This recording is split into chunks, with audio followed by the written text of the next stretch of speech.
Del aniversario de la creación de la FAMAF, ex IMAF, sus flamantes 67 años. Quiero ante todo agradecer la presencia de autoridades de la universidad, la señora vicerrectora, magíster Mariela Marquicia, la señora directora del campus virtual de la Universidad Nacional de Córdoba, la magíster Patricia Altamirano, la señora directora del Observatorio Astronómico, doctora Mercedes Gómez, y la señora vicedirectora del Observatorio Astronómico, doctora Andrea Armada. También nos honran con su presencia el ex rector y ex decano de esta facultad, el doctor Francisco Tamarí, la ex decana de esta facultad, la doctora Esther Galina. Por supuesto está presente la señora decana. Y secretarios, autoridades, docentes, no docentes y alumnos de esta facultad.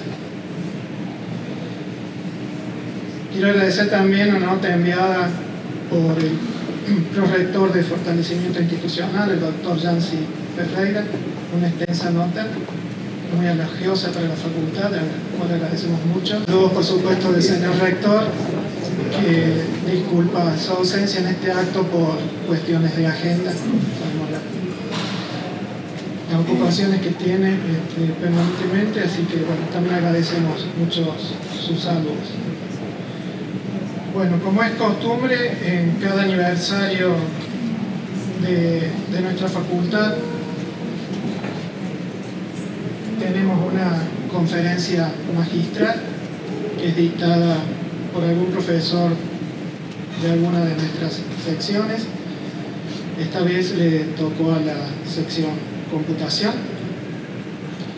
y la conferencia de hoy va a estar a cargo del doctor Raúl Alberto Ferbal. Nació en Adela María, Córdoba. Es doctor en ciencias de la computación de nuestra facultad. Su tesis fue Lógicas modales con operadores de cambio de accesibilidad y lo dirigió el doctor Carlos Ares. Se recibió de licenciado en Ciencias de Computación en la Universidad Nacional del Río Cuarto y también de analista en computación en la Universidad Nacional del Río Cuarto. Sus intereses de investigación son la lógica computacional, complejidad, inferencia, teoría de modelos, lógicas modales, lógicas dinámicas, lógicas epistémicas, representación del conocimiento, lenguaje con datos, demostración asistida de teoremas, razonamiento no monótono.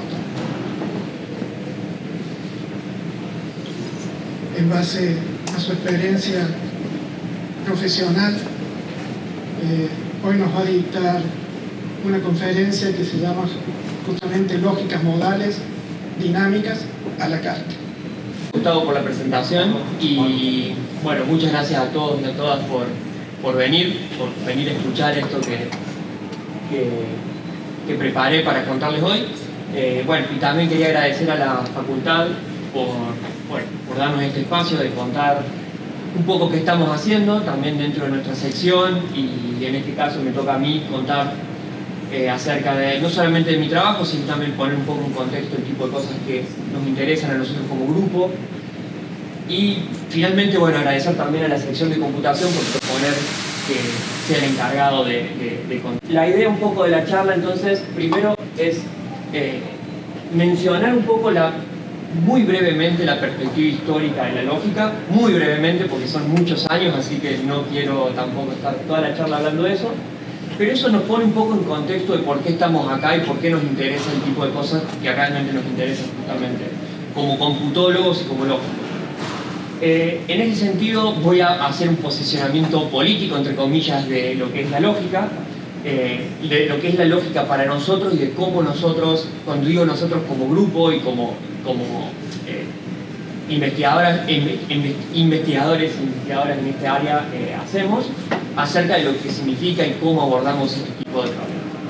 Y después ya me voy a adentrar un poco en qué es la lógica modal y cómo la lógica modal es importante dentro de la ciencia de la computación y por qué. Y sí, finalmente lo que les voy a contar un poquito es algo ya un poquito más técnico acerca del tipo de problemas en los cuales nosotros investigamos y cuál es el estado del arte, el tipo de cosas que nos gusta hacer. Voy a ir muy temprano en la historia para contar un poco de que la lógica viene desde hace mucho, ya desde la antigua Grecia, ya por ejemplo Aristóteles planteó la idea de decir, bueno, necesitamos tener una estructura de razonamiento para poder demostrar cosas o para poder responder ciertas preguntas. De allí viene la noción de silogismo, de premisas, de conclusiones, la idea de tener una forma válida de razonamiento. Y la lógica en ese sentido estaba usada como un instrumento para describir el mundo real y para responder las preguntas acerca del mundo real que no tenían respuesta hasta ese momento. Muchos años después, ya con el trabajo de Kant y Descartes, podemos ver que se utilizaba la lógica, o se buscaba utilizar la lógica, mejor dicho, para probar, por ejemplo, la existencia o la no existencia de Dios, ¿no? Ese tipo de cosas se abordaban desde la filosofía usando la lógica. Mucho más acá en el tiempo, como verán, estoy sobresimplificando y estoy yendo muy rápido en la historia. Mucho más acá podemos relacionar a la lógica con la matemática, obviamente, y un punto interesante histórico es el programa de Hilbert, y en particular cómo podíamos utilizar la lógica, o la conjetura era que podíamos utilizar la lógica para formalizar todas las matemáticas y de alguna manera, de esa manera tener un sistema axiomático que sea completo y consistente para todas las matemáticas. Esa era la idea de Hilbert, ese era de alguna manera el anhelo de Hilbert, y ahí viene el primer desencuentro unos años después entre la lógica y la matemática, con el teorema de incompletitud de Gödel, donde Gödel dice, bueno, de alguna manera este teorema establece un límite en la formalización de la matemática. Es decir, si yo tengo un sistema lógico y quiero formalizar un objeto matemático, si ese objeto matemático tiene la suficiente aritmética, el sistema de prueba que yo obtenga para ese objeto matemático va a ser o incompleto o inconsistente. Es decir, no voy a poder demostrar todos los teoremas dentro de la lógica, o si puedo probar todos los teoremas, van a haber algunas cosas que voy a poder probar que no son ciertas. Entonces, este es el primer límite dentro de la matemática, de la lógica, y ahí saltamos un poco entonces de disciplina a la lógica y la ciencia de la computación, y menciono a Turing, que es uno de los pioneros en definir en definir la noción de computabilidad por medio de un modelo abstracto de computación, lo que hoy conocemos como máquina de Turing. Había otros modelos que se desarrollaron en paralelo, como por ejemplo el cálculo lambda, por Alonzo Church. Si no, la gente acá de teoría de tipos y el lenguaje de programación se va a enojar si no lo nombro.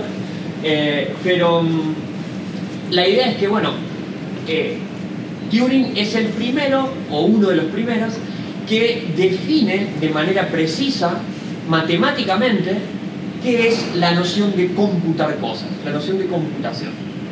¿Y por qué traigo a colación a Turing en este momento?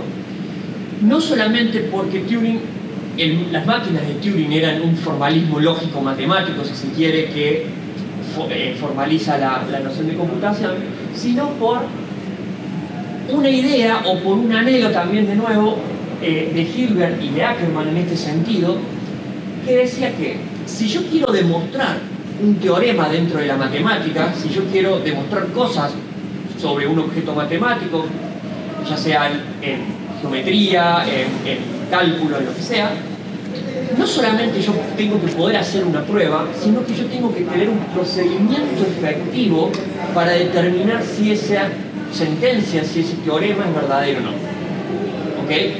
Si esa, determinar justamente, automáticamente, si quiero mecánicamente, si una sentencia es o no un teorema. Y justamente el límite que establece Turing en la computación me dice que no siempre voy a poder hacer esto. Es un poco la combinación también entre el teorema de incompletitud y la noción de computación, pero justamente el anhelo de Hilbert y de Ackermann de tener un procedimiento efectivo, una forma de mecánicamente tener una serie finita de pasos que me permita para cualquier teorema o para cualquier sentencia determinar si es un teorema o no, bueno, ya hay un límite en lo que podemos hacer. hay un límite en si se puede hacer o no, por la noción intrínseca de computación. Y bueno, y este tipo de problemas también lo traigo a colación, porque es algo muy común dentro de lo que nos gusta hacer como lógicos y como computólogos, ¿no? Estudiar justamente cuando tenemos un objeto matemático, como puede ser un lenguaje lógico o como puede ser algún otro objeto matemático, justamente estudiar si existe un algoritmo para razonar acerca de ese objeto o no.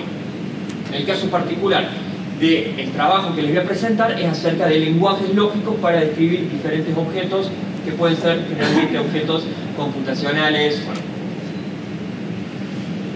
Una vez dicho esto y presentado un poco la motivación de cómo la lógica interviene en la ciencia de la computación, nosotros estamos muy acostumbrados a que cuando hablamos de lógica o de la lógica, tenemos lo que llamamos nosotros personalmente un enfoque monoteísta, es decir, hablamos de la lógica, donde si bien es cierto que tenemos diferentes lenguajes lógicos, es una clasificación de la lógica por medio de qué objetos podemos cuantificar o no. En general la lógica proposicional es la lógica donde no tenemos cuantificadores, o lógica de orden cero, también se la llama, y tenemos sentencias como P o no Q, decimos cosas como llueve o no hace frío, son cosas atómicas.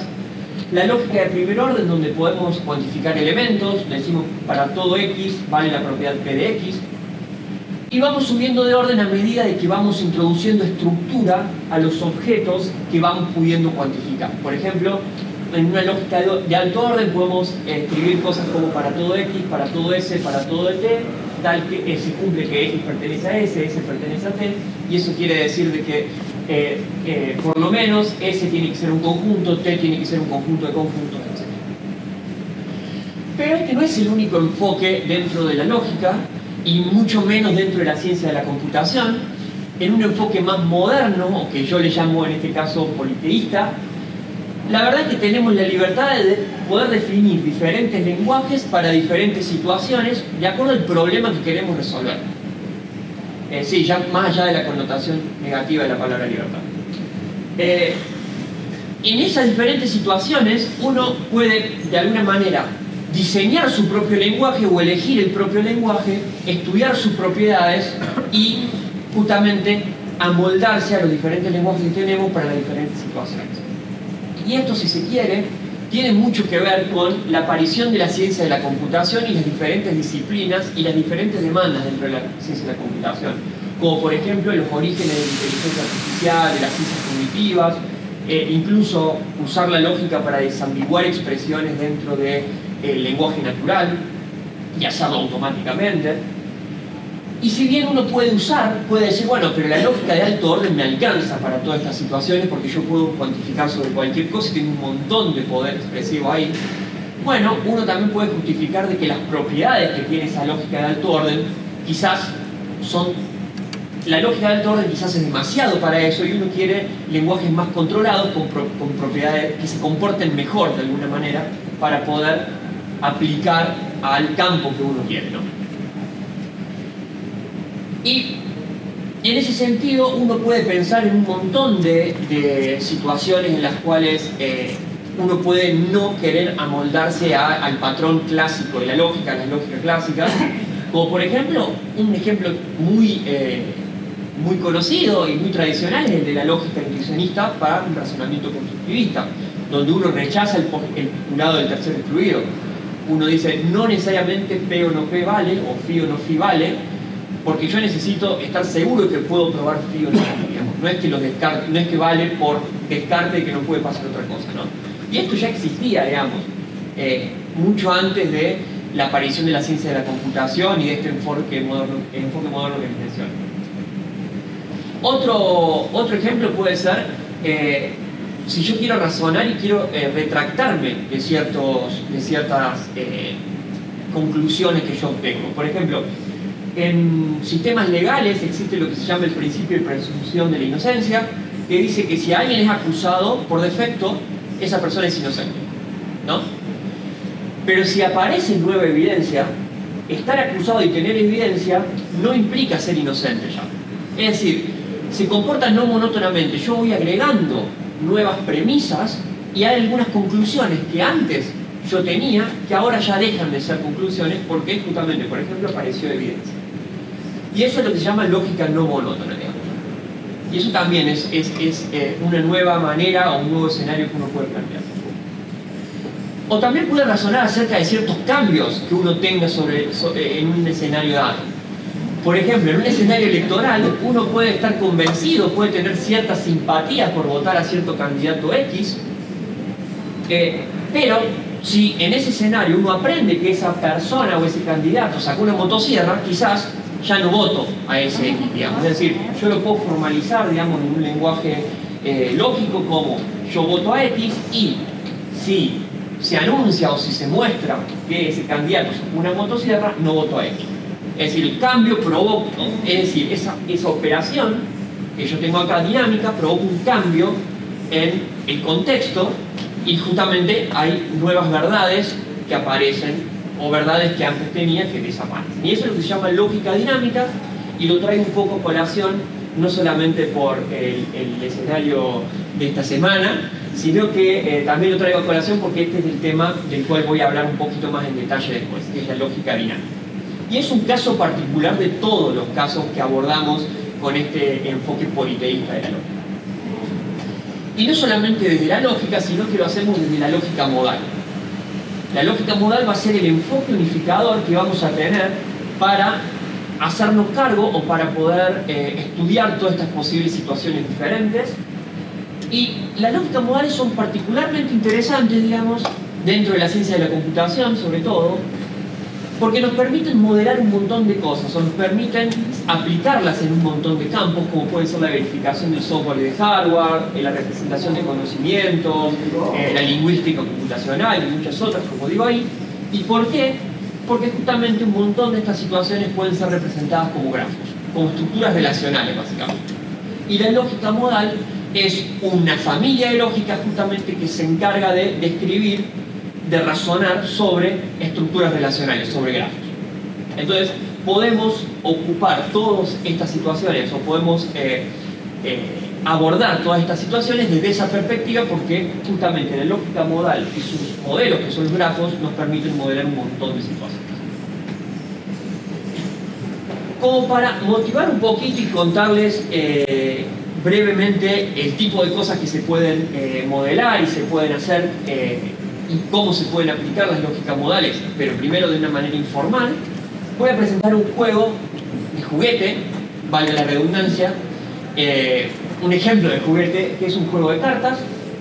No es un juego de cartas real, van a ver que es muy aburrido el juego, pero en el juego tenemos 3 agentes, 3 jugadores, donde un agente básicamente es una entidad que actúa, percibe sobre el contexto y toma decisiones, como puede ser una persona, un robot, etc. Tenemos 3 agentes, Anne, Bill y Kat, que se representan por A, B y C. Y cada uno sostiene una carta, y cada uno sostiene una carta distinta. Es decir, cada uno puede tener o la carta 0, o la carta 1, o la carta 2, y cada carta está asignada a un jugador. Y tenemos símbolos proposicionales, es decir, estos símbolos atómicos que me representan hechos que son verdaderos o falsos, que los vamos a denotar 0 sub i, 1 sub i y 2 sub i, que representan justamente que el agente I sostiene la carta 0, 1 o 2 respectivamente. Es decir, si yo tengo 0 sub A, es que Anne está sosteniendo la carta 0, si tengo 1 sub B, es que Bill está sosteniendo la carta 1, y así sucesivamente. Entonces, en este juego, si cada uno tiene una carta y solo una carta y todos tienen cartas distintas, hay 6 posibles situaciones de distribución de cartas sobre los agentes. Tenemos que Anne sostiene la carta 0, Bill sostiene la carta 1 y Kat sostiene la carta 2. Tenemos que Anne sostiene la carta 0, Bill sostiene la carta 2 y Kat sostiene la carta 1, y así sucesivamente lo voy a escribir cada una de ellas. Pero la situación real, digamos el mundo real, es este que está acá marcado con un círculo que no sé si se llega a ver, que es más grueso, ¿no? Ese es el mundo real, es decir, en la mano actual, en la mano que estamos jugando, Anne tiene la carta 0, Bill la 1 y Kat la 2.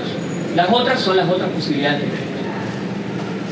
Ahora bien, lo que vamos a definir es que cada agente solamente ve su carta y no ve la carta de los demás. Es decir, tiene certeza de su carta y tiene incertidumbre acerca de las cartas que tienen los demás agentes. ¿Y cómo representamos la incertidumbre de los agentes? La representamos con flechas entre estos circulitos o nodos, ¿no? ¿Por qué pongo una flecha etiquetada por A acá? Pongo una flecha etiquetada por A porque fíjense que en estas dos situaciones Ann tiene la misma carta, tiene la carta 0. Es decir, para Ann estas dos situaciones son iguales porque ella ve su propia carta, es decir, está segura que tiene la carta 0, pero no ve la de los demás, entonces las considera indistinguibles. Por supuesto, la relación de indistinguibilidad es reflexiva. Cada agente no puede distinguir una situación de la misma situación. Obviamente, cada situación es igual a sí misma. Y después tenemos otros ejemplos, como por ejemplo que Kat no puede distinguir entre estas dos situaciones, obviamente, porque las dos tienen la carta 2, o Bill no puede distinguir entre estas dos, porque las dos tienen la carta 1. Y así, bueno, completo acá todas las situaciones de indistinguibilidad. Créanme que están todas correctas, incluso si no lo son. Puede pasar. ¿Y qué hacemos ahora con esta representación del conocimiento de los agentes? Bueno, yo ahora puedo ver o puedo verificar qué sabe cada agente. Por ejemplo, podemos decir que Ann sabe que ella tiene la carta 0. ¿Y por qué sabe? Porque todas las situaciones que ella considera posible, desde el mundo actual, desde la situación real, en todas las situaciones que son alcanzables, ella tiene la carta 0. Fíjense que desde el mundo actual, las situaciones que considera posibles son la situación en sí misma y esta otra. Y en esas dos situaciones, Ann tiene la carta 0. Entonces, como ella solo considera escenarios donde tiene la carta 0, entonces ella sabe que tiene la carta 0. Esa es la forma de modelar conocimiento. Y sintácticamente, de una manera formal, lo podemos modelar de esta forma. El agente A sabe que tiene la carta 0. El acá es por knowledge, el conocimiento. También podríamos ver de que Ann sabe, que Bill sabe, que él no tiene la carta 0. Y fíjense que eso viene de que en todas las situaciones que ella considera posible, por ejemplo en esta, Bill sabe que no tiene la carta 0 porque Bill sabe justamente que tiene la carta, en este caso 2, y en esta otra que tiene la carta 1. Entonces podemos hablar del conocimiento de los agentes acerca del conocimiento de otros agentes y así sucesivamente. Ahora bien, el conocimiento no es estático. El conocimiento puede cambiar mediante la aplicación de ciertas operaciones. Por ejemplo, ¿qué pasa si Ann dice abiertamente: yo no tengo la carta 2? Asumamos que el agente no miente. Si ella anuncia públicamente, le llamamos anunciar públicamente, esto de decir a todos que ella no tiene la carta 2, si ella anuncia públicamente que no tiene la carta 2, significa que estas dos situaciones que tenemos acá abajo ya no son posibles. Porque estas dos son las que considera que ella tenía la carta 2. Por lo tanto, esas dos no son posibles. Por lo tanto, los agentes no deberían poder acceder a ellas ahora. Y eso justamente se puede modelar como una operación que elimine toda la parte del grafo que está relacionado a esas situaciones. No solamente los estados, obviamente también el acceso a ellos, ¿no? Entonces fíjense que ahora me queda un grafo más chiquito donde eliminé incertidumbre. La incertidumbre que se tenía al principio acerca de ciertas situaciones disminuyó porque hay situaciones que ya no considero posibles. Entonces, por ejemplo, este es el operador de anuncios públicos que ya había usado para el ejemplo de la motosierra. Si se anuncia que Ann no tiene la carta 2, ahora Bill sabe que Ann tiene la carta 0. Porque fíjense qué pasa, él tiene la carta 1. Y si Ann anuncia que no tiene la 2, la única situación que me queda es que tenga la carta 0. Y eso se ve reflejado en el grafo. Ahora fíjense que Bill solamente accede desde el punto actual a el mundo actual. O sea, accede a la verdad absoluta. Bill obtiene el conocimiento, todo el conocimiento actual. Y eso se hizo mediante una operación dinámica que modifica el modelo, modifica el grafo a medida que evaluamos la forma. Por supuesto que yo no le introduje formalmente hasta acá, lo único que ustedes me creyeron es que este grafo representa conocimiento y que esta fórmula de alguna manera está dando información sobre el conocimiento, pero de alguna manera creo que refleja cómo un escenario particular, cómo actúa esta idea de tener lenguajes dinámicos, lenguajes que transformen el escenario, se pueden aplicar en un escenario más o menos real, ¿no? Ahora bien, una vez dicho esto, me voy a mover un poquito más a la parte formal de esto.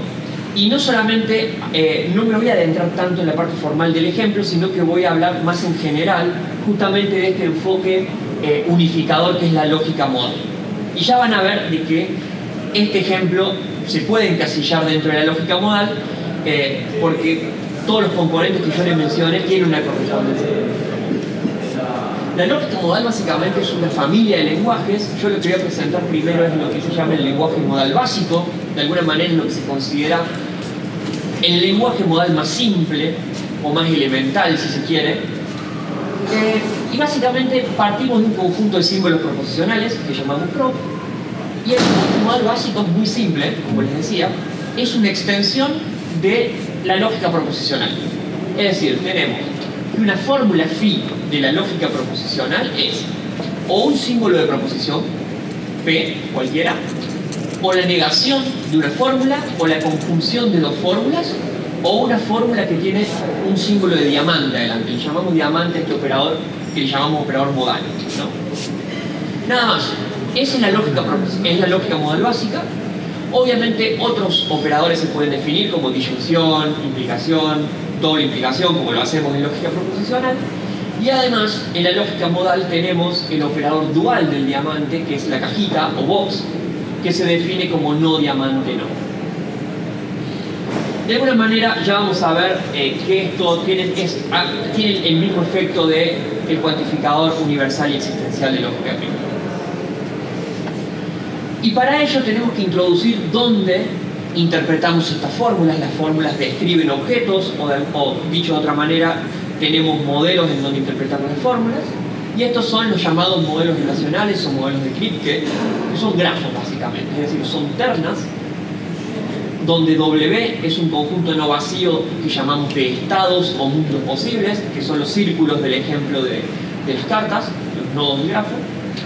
Una relación de accesibilidad, es decir, una relación que entre pares, entre elementos, perdón, del dominio de los estados, que son las flechas del juego. En el juego teníamos flechas con distintas etiquetas, ¿se acuerdan que teníamos una para cada agente? Yo acá estoy presentando la versión más elemental del lenguaje, como les decía, con una sola relación, pero esto se puede extender a tener n relaciones.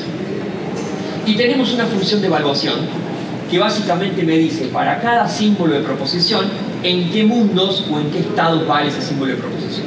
Básicamente etiqueta con letras proposicionales a los nodos del grafo. Y ahora tenemos que definir cómo esos modelos me sirven para interpretar fórmulas. Y la idea es que si tenemos un modelo relacional, acuérdense que en el ejemplo de las cartas hablamos del conocimiento de los agentes a partir de una situación en particular, ¿no? Desde uno de los estados en particular. Bueno, para este lenguaje vamos a hacer lo mismo.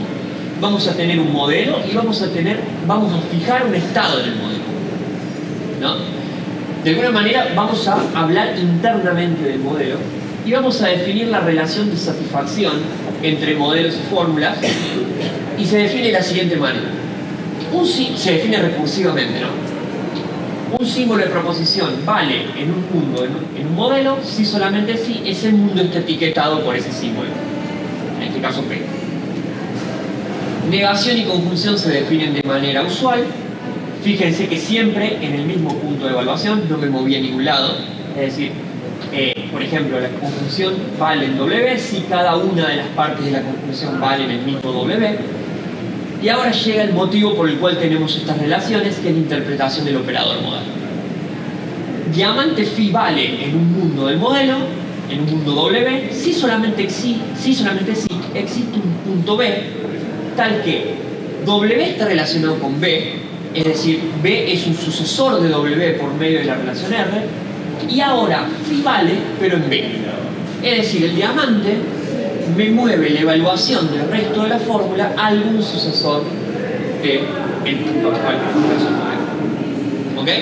Justamente el diamante me permite recorrer el grafo internamente e ir viendo qué propiedades tiene el grafo internamente. Y eso tiene que ver justamente con el operador de conocimiento que vimos antes, que se movía a las situaciones posibles. Y vamos a decir que una fórmula phi es satisfacible si solamente si existe un modelo y un estado tal que phi vale en ese estado de ese modelo. Un poquito de un ejemplito para ver cómo funcionan los operadores modales. Por ejemplo, en este caso tenemos un modelo relacional con tres estados, W, W' y W segunda. W no está etiquetado con ningún símbolo de proposición, es decir, ningún símbolo de proposición vale ahí. En W' vale P y vale Q, y en W segunda vale Q. Y ahora queremos evaluar en este modelo M, en W, la fórmula diamante P, perdón. Para evaluar diamante P en W, tenemos que buscar algún sucesor, tiene que haber alguno, puede ser uno, pueden ser muchos, pero alcanza con que haya uno. Buscar algún sucesor donde en ese sucesor vale P. En este caso, yo me muevo por esta relación sucesor a W' y en W' vale P, por lo tanto, diamante P valía en W. ¿Qué pasa con el operador box? Yo les había dicho que era el dual del diamante. Si el diamante me habla de que existe un sucesor, el box me dice en todos los sucesores del punto actual. Entonces, para ver si vale box Q en W, la idea es que tiene que valer Q en todos los sucesores de W. En este caso, Q vale en W', Q vale en W segunda, por lo tanto, box Q valía en el punto origen. ¿Está bien? Ahora bien, ¿por qué nos gusta la lógica modal básica y por qué decimos que, por qué la tomamos como punto de partida para estudiar un montón de otros lenguajes?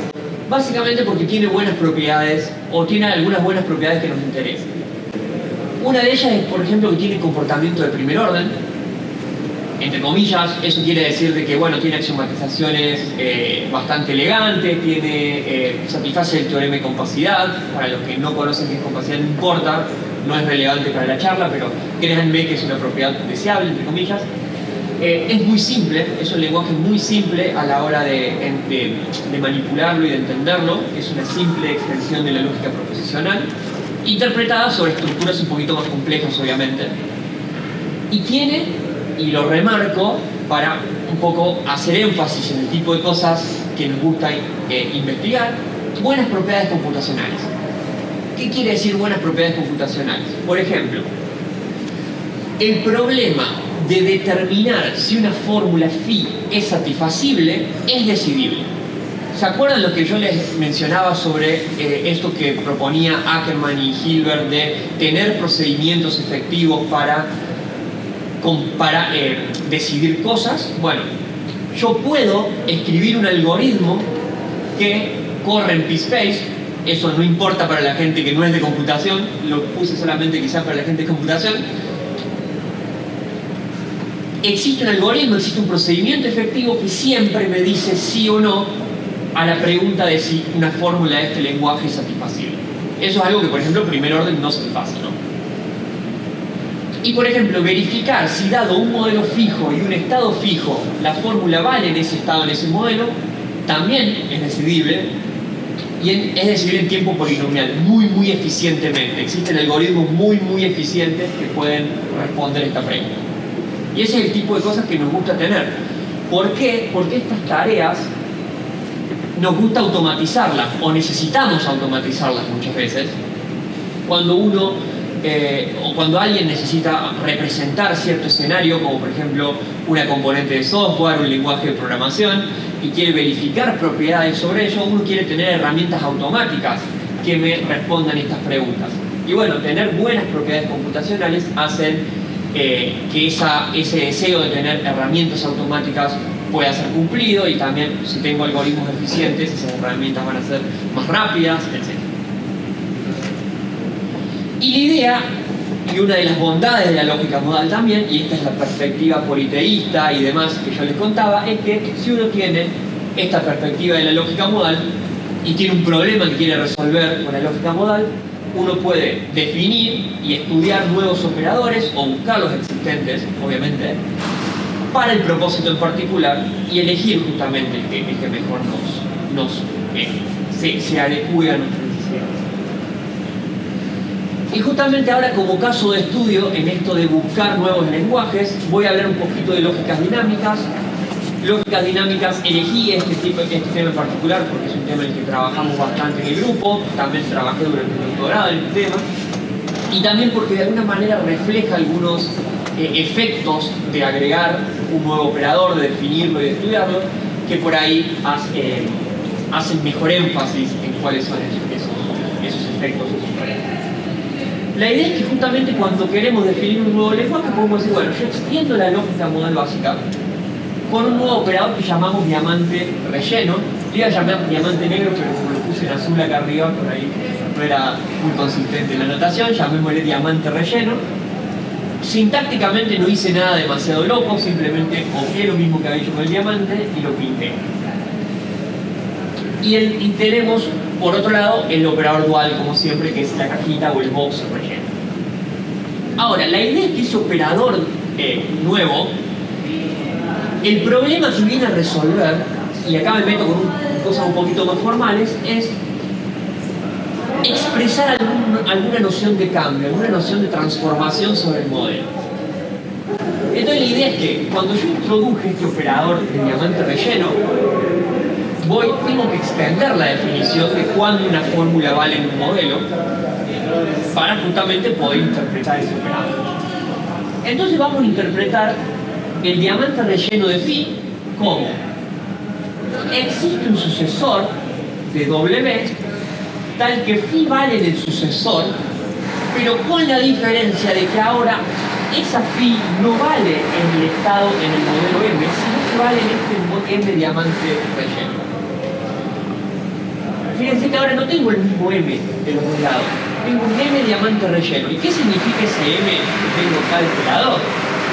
Significa que ahora estoy tomando un modelo que es muy parecido a M, pero en el cual le hice algún cambio, alguna modificación a M. Es el resultado de aplicarle alguna operación, alguna transformación al modelo original. ¿Y qué cambios puedo aplicar sobre ese modelo? Bueno, puedo cambiar o puedo agregar o borrar estados, puedo agregar, borrar o dar vuelta aristas en la relación de accesibilidad, puedo agregar o quitar símbolo de proposición de un nodo. ¿Y por qué estas modificaciones? Y bueno, porque son las modificaciones que puedo hacer sobre el modelo. El modelo está compuesto por estas tres cosas, así que es lo que yo puedo cambiar dentro del modelo.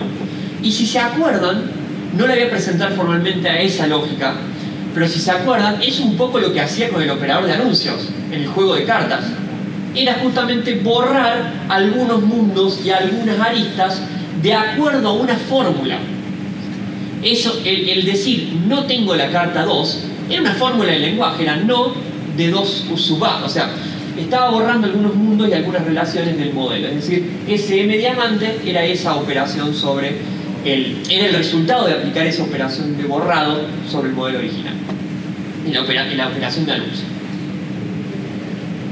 La que voy a presentar acá es un ejemplo, una instancia particular de ese operador de diamante relleno. Es un poco más general que el operador de anuncios y ya vamos a ver por qué me centré en este y no en el otro. Es un operador que llamamos de sabotaje. Otra vez el operador de cajita o de box de sabotaje es el dual del diamante. ¿Y cómo se interpreta ese operador? Sea un modelo relacional, la relación se define como M en W satisface diamante sabotaje de phi si solamente si existe un mundo, un B, que es un sucesor de W, y B satisface phi en este modelo, donde ese modelo M menos WB es igual que M, salvo que saqué la arista, borré la arista que conectaban a W y B. ¿Por qué se llama sabotaje? Justamente porque la fórmula me permite atravesar una arista, pero la borra para que no se pueda atravesar de vuelta, ¿no? Un ejemplito rápido de cómo funciona el operador. Supongamos que queremos en este mismo modelo evaluar diamante de sabotaje de P en este mundo W. ¿Qué tengo que hacer? Tengo que buscar de nuevo un sucesor. Y fíjense esta uniformidad, lo estoy definiendo como un diamante porque es como un diamante, excepto que tiene algún efecto más. Es por eso que adoptamos esto de tener siempre diamantes y boxes. Atravieso un sucesor, atravieso una arista que me lleva a un sucesor, llego al sucesor, pero borro la arista que atravesé, y ahora evalúo esta fórmula P en el modelo donde borré la arista entre W y W', y efectivamente P vale en ese sucesor en el modelo borrado. Obviamente en este ejemplo el operador parece bastante inofensivo porque está bien, yo me moví acá, borré una arista, pero estoy evaluando un símbolo de proposición acá. Bueno, obviamente uno podría tener más flechas y querer recorrer y uno podría eventualmente encontrarse en un mundo donde tenía un sucesor. Supongamos que tenemos acá un ciclo, tenemos una vuelta a W. Bueno, si yo vuelvo a W ya no voy a tener el sucesor que me llevaba a W', entonces ya el modelo cambió y ya había cosas que antes podía hacer que ya no puedo hacer. Y de hecho, este operador, que parece tan inofensivo y parece que no cambió demasiado, en realidad es un operador muy expresivo, me permite decir un montón de cosas que no podía decir con el diamante. En particular me permite detectar ciclos. O más precisamente, el operador me permite caracterizar exactamente este modelo. Esta fórmula que yo tengo acá abajo, que ya les voy a contar más o menos en detalle, aunque pueden creerme si quieren y apagar la cabeza, esta fórmula vale solamente en este modelo. En realidad vale en modelos donde podría tener otros nodos, pero básicamente vale en modelos donde el punto de evaluación se tiene como sucesor a sí mismo. Es decir, hay un rulito y no hay otro sucesor desde el punto de evaluación. Veamos brevemente por qué. Fíjense que la primera parte de la fórmula dice diamante, diamante, top. Este top significa true. Es una fórmula que es verdadera en todos lados. Esto me dice, después de hacer dos pasos, vale true, vale la fórmula que vale siempre. Esto claramente vale en este modelo porque yo tomo dos veces la misma flecha, llego a W en dos pasos tomando el ciclo, y true vale porque true vale en todos lados. La segunda parte de la fórmula lo que me dice es box de sabotaje. Acuérdense, diamante de sabotaje me decía existe alguna flecha que yo borro y evalúo el resto de la fórmula. El box me dice para cualquier flecha que yo borre vale el resto de la fórmula. Para cualquier flecha que yo borre de a una, ¿no? Y me dice, bueno, si para cualquier flecha que yo borre en mi modelo, tiene que valer de que no tengo sucesores, es decir, no vale diamante true. Claramente en este modelo vale. ¿Por qué? Porque borrar cualquier flecha equivale a borrar la única flecha que tengo, y cuando sucesor desde el punto de evaluación. Veamos brevemente por qué. Fíjense que la primera parte de la fórmula dice diamante, diamante, top. Este top significa true. Es una fórmula que es verdadera en todos lados. Esto me dice, después de hacer dos pasos, vale true, vale la fórmula que vale siempre. Esto claramente vale en este modelo porque yo tomo dos veces la misma flecha, llego a W en dos pasos tomando el ciclo, y true vale porque true vale en todos lados. La segunda parte de la fórmula lo que me dice es box de sabotaje. Acuérdense, diamante de sabotaje me decía existe alguna flecha que yo borro y evalúo el resto de la fórmula. El box me dice para cualquier flecha que yo borre vale el resto de la fórmula. Para cualquier flecha que yo borre de a una, ¿no? Y me dice, bueno, si para cualquier flecha que yo borre en mi modelo tiene que valer de que no tengo sucesores, es decir, no vale diamante true. Claramente en este modelo vale. ¿Por qué? Porque borrar cualquier flecha equivale a borrar la única flecha que tengo, y cuando yo borré la única flecha que tengo, obviamente vale de que no hay sucesores, vale de que no puedo acceder a ningún lado. Pero ustedes me podrían decir, ok, esa es una parte de la historia, Ahora, ¿cómo garantizo de que no puedo acceder a otro lado? Bueno, yo podría tener otra flecha. Si yo tuviese otra flecha y borré el ciclo, esta fórmula de acá adentro no valdría. Y si no tengo el ciclo, no valdría que puedo acceder en 2 pasos. Así tenga otro sucesor. Por lo tanto, si lo miran con un poquito de cariño en mi explicación técnica, esta fórmula vale solamente en modelos que tienen esta forma y que no, desde este punto no se puede alcanzar ningún otro punto. ¿Por qué les muestro esto más allá de el juego de ver si esto es cierto o no? Esto me está diciendo de que estoy agregando poder expresivo a la lógica.